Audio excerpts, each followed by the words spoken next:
अब तो तू प्रसन्न है ना? अपने पुत्र को नियंत्रित नहीं कर पाई, इस कारण आज मैं विपत्ति में फंस गई। ये सारा तेरा दोष है विंता।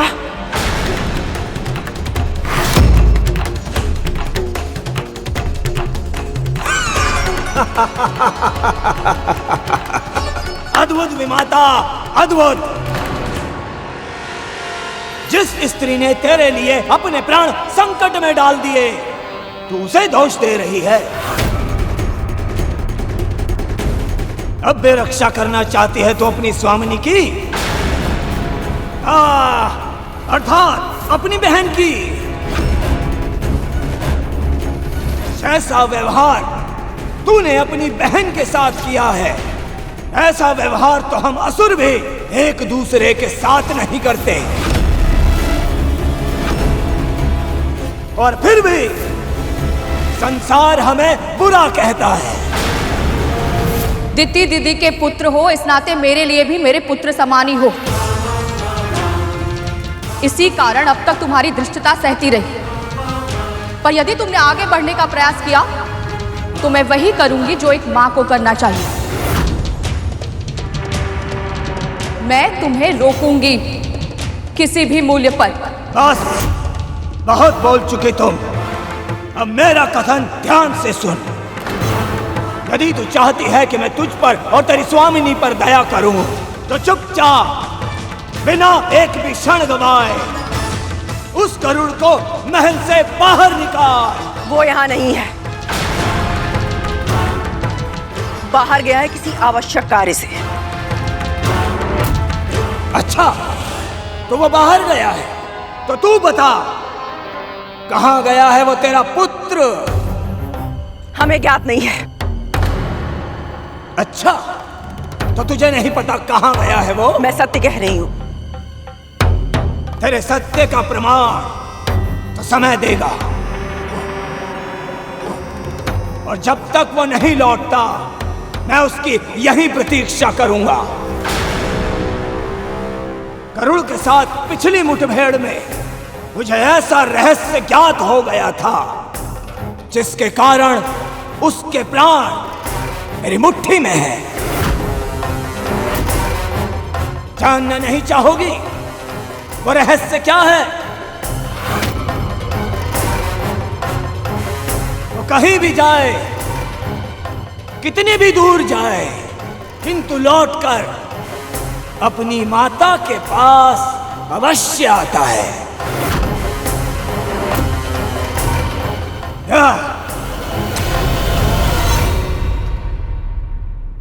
सही कहा तुमने।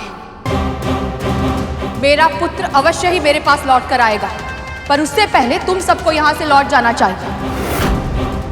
यदि उसने तुम्हें मेरे और महारानी के साथ ऐसा दुर्व्यवहार करते हुए देख लिया तो मैं भी उसके क्रोध से तुम्हें बचा नहीं पाऊंगा। कल्पना करो पुत्र, अपनी विमाता अदिति की रक्षा के लिए यदि वो तुम सबसे अकेले युद्ध कर सकता है, तो अपनी मां की रक्षा के लिए वो क्या नहीं करेगा?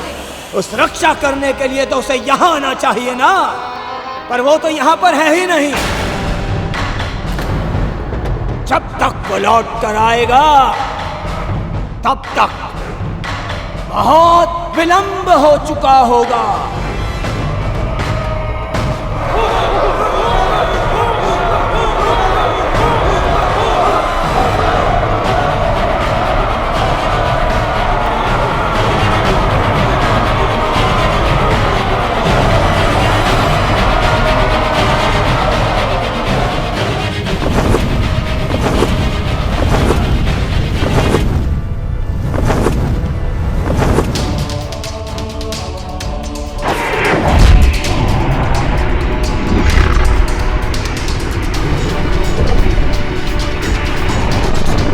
ओम विष्णवे नमः। ओम विष्णवे नमः। ओम विष्णवे नमः। ओम विष्णवे नमः। ओम विष्णवे नमः। ओम विष्णवे नमः। ओम विष्णवे नमः। ओम विष्णवे नमः।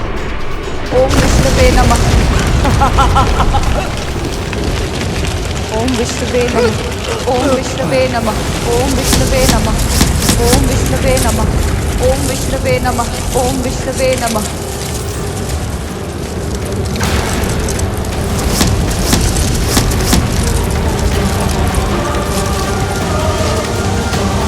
ओम विष्णवे नमः।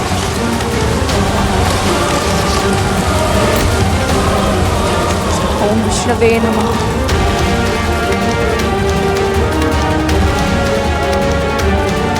ये बच कैसी गई?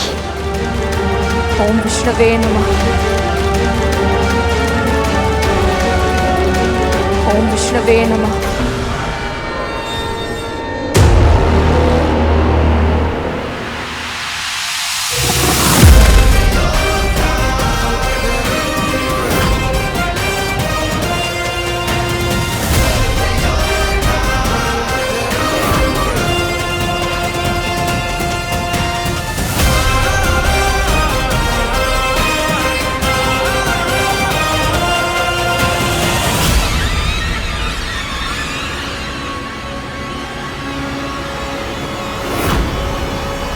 मेरे पुत्र,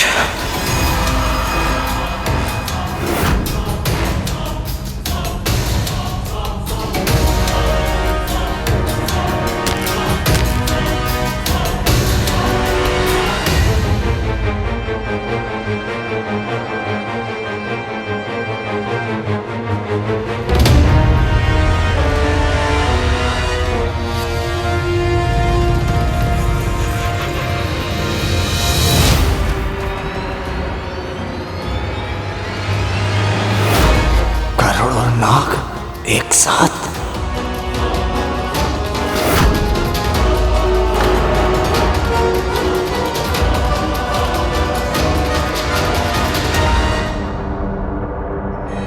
हमारी मां को भयभीत करने का दुस्साहस नहीं करना चाहिए था तुझे।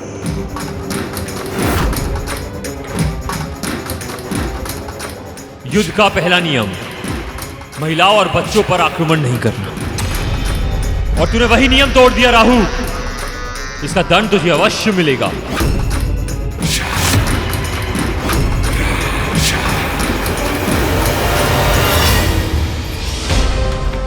भले ये नाग कितने भी निष्ठुर हो, अपनी मां के लिए निष्ठावान और युद्ध के नियम के प्रति सम्मान भी रखते हैं।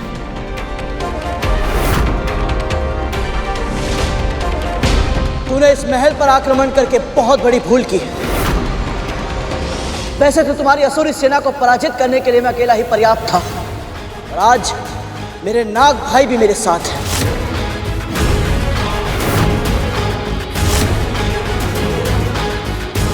अब तू अपने प्राणों की रक्षा कैसे करेगा राहु?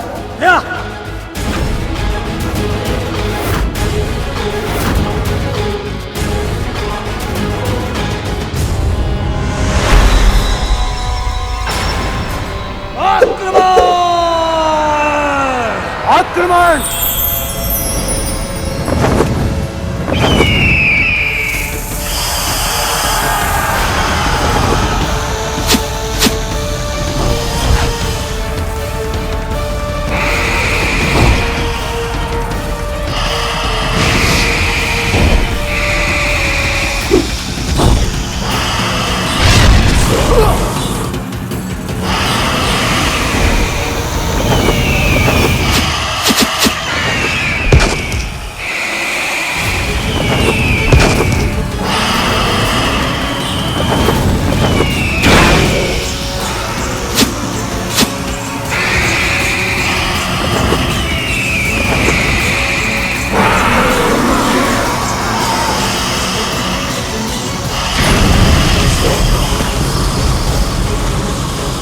मेरे दोनों पुत्र इतने शक्तिशाली हैं कि इनके विष का भय इन असुरों को एक पग भी आगे नहीं बढ़ने दे रहा है।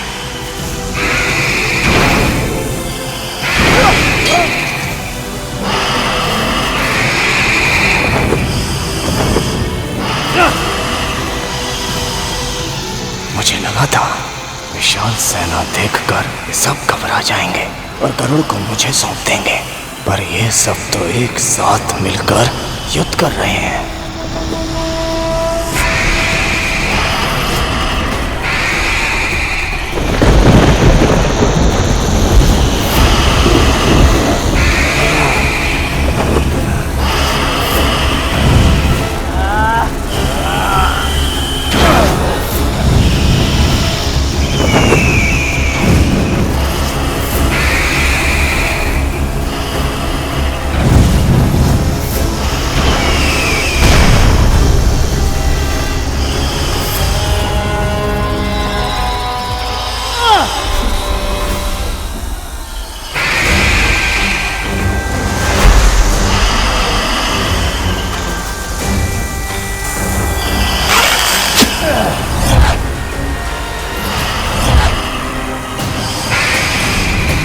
दीदी, किसी भी उपाय से हमें इन सबको रोकना होगा।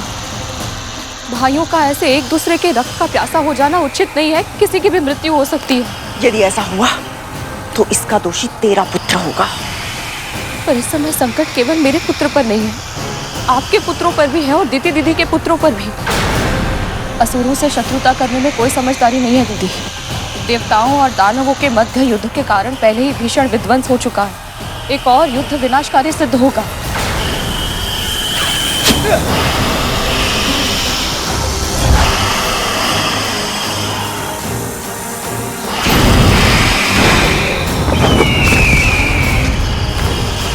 प्रश्न केवल मेरे पुत्र का नहीं है दीदी, आपके पुत्रों के प्राण भी संकट में हैं। यदि उनमें से किसी को कुछ हो गया तो? ये समस्या तेरे पुत्र के कारण उत्पन्न हुई है, उसका समाधान भी वो ही करेगा।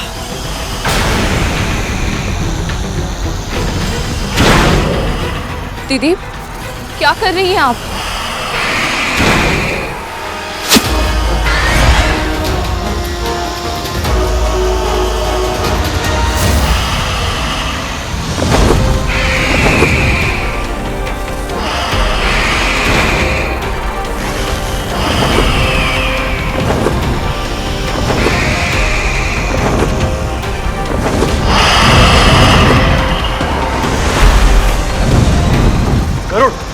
कालिया,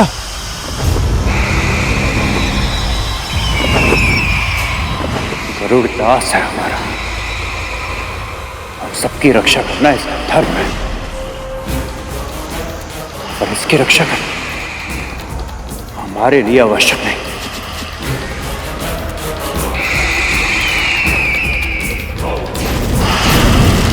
है तो ये हमारा शत्रु। यदि एक शत्रु दूसरे शत्रु को समाप्त कर देता है तो उससे उत्तम हमारे लिए और क्या होगा? वाह तक्षक भैया, क्या कूटनीति है आपकी।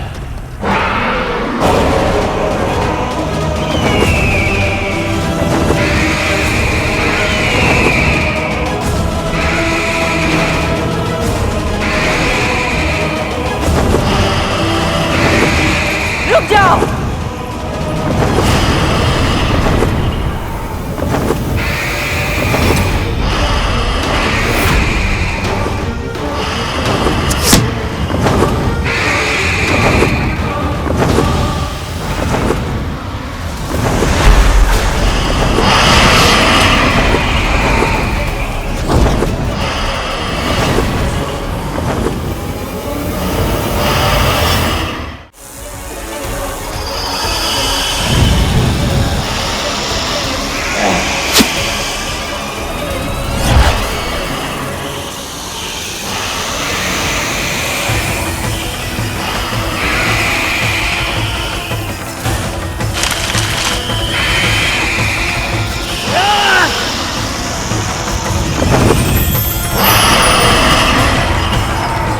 रानी, आप यहाँ क्या कर रही हैं? आप महल के भीतर जाइए, वहाँ आप सुरक्षित हैं। युद्ध करना बंद कर और मेरे संग चल।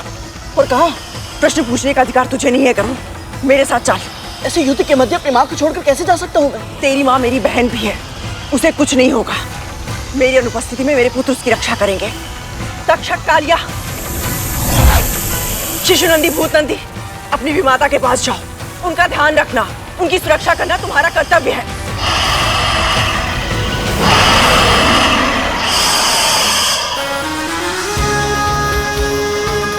मेरी आज्ञा ना मानकर तू मेरी नहीं, अपने माँ के संस्कारों की भी अवहेलना करेगा।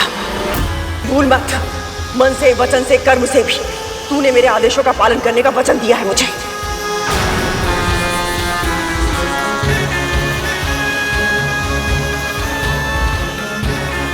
जी महारानी।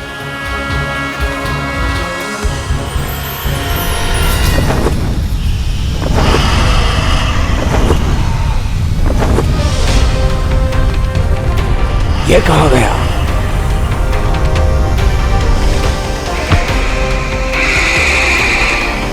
तुम्हारे महाराज बलि को मेरा पुत्र चाहिए था ना? महारानी कद्रू स्वयं उसे उनके पास लेकर जा रही है। अब तुम इन सर्पों को छोड़ दो पुत्र।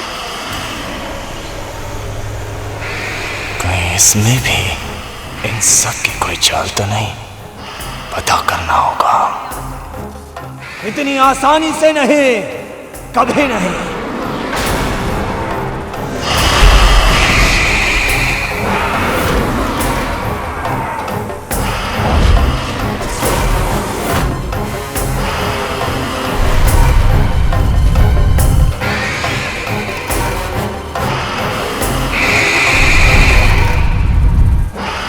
हे परम प्रभु विष्णु, मेरे पुत्र की रक्षा कीजिए।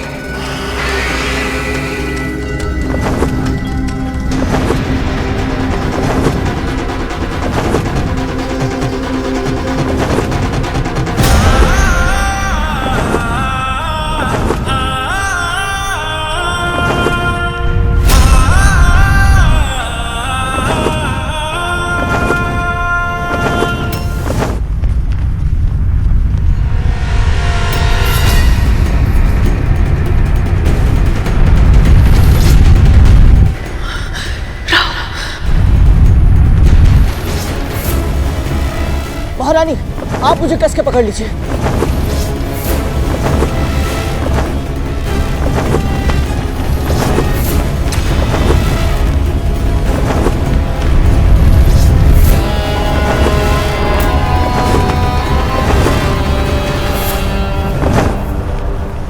गति बढ़ाकर मुझे चकमा देने का प्रयास कर रहा है, किंतु मैं भी राहु हूं। उससे पीछा छुड़ाना असंभव है।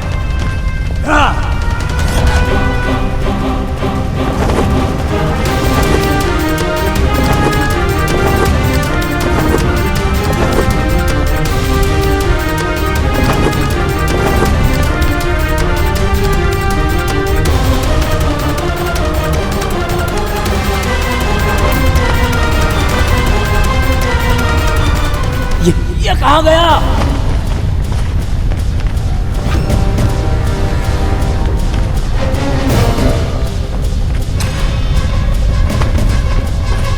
अभी तो इधर था, उधर कैसे चला गया? ये हुई ना बात। यदि ये युद्ध हमें रुकवाना है तो हमें शीघ्र ही महाबलीपुरम पहुंचना होगा।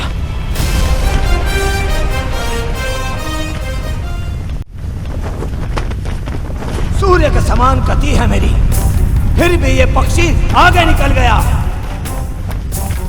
मुझसे भी अधिक वेग से कैसे उड़ सकता है ये?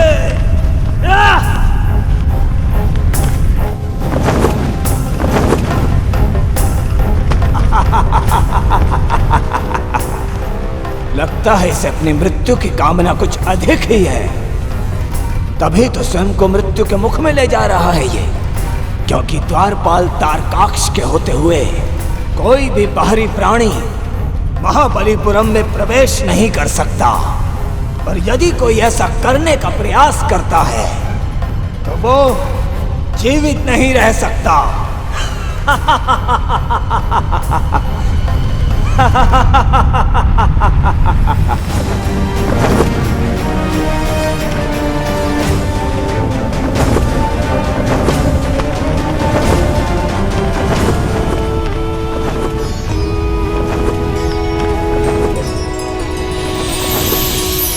इस नगर के सौंदर्य से अपने लक्ष्य को मत भटका, सीधे चल राजमहल की ओर।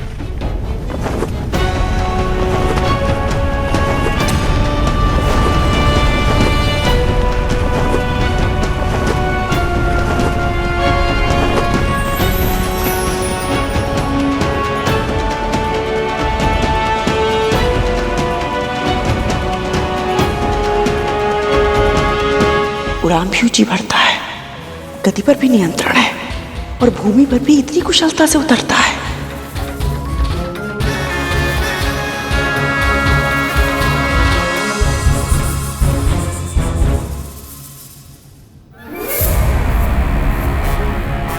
इतने बड़े महाराज के महल में कोई सैनिक ना हो, ये तो असंभव है। आप चिंतित मत होइए महारानी, मेरे होते हुए आपको कोई हानि नहीं पहुंचा सकता। मेरे होते हुए आपको कोई हानि नहीं पहुंचा सकता। मेरे होते हुए आपको कोई हानि नहीं पहुंचा सकता।